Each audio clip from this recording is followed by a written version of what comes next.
When I was 12 or 13 years old, I wrote my first op-ed for the newspaper.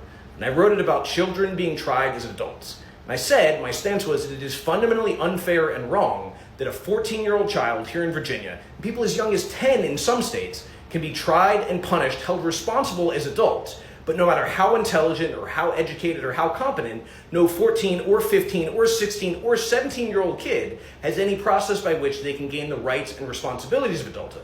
That's a double standard. We're going to punish you as an adult, but even if you're more educated and more capable than adults everywhere, you'll never be able to vote or participate in the process. And that doesn't make sense to me. And I got a lot of letters in response to that op-ed, mostly in support. I got one that said, Jesse, I would generally agree with you, but what about that one case, that one absolutely crazy kid who does that unspeakable, unforgivable thing? What about them? And I thought about it for a long time, and I didn't have a good answer. What I know is we have a system in this country where tens of thousands of kids every year are tried as an adult because we're worried about that 1 in a million or 1 in 10 million kid who may or may not do something horrible. So we're using a fundamentally bad argument to justify doing something terrible to children because we're worried about some kid doing something terrible who may or may not actually do something terrible.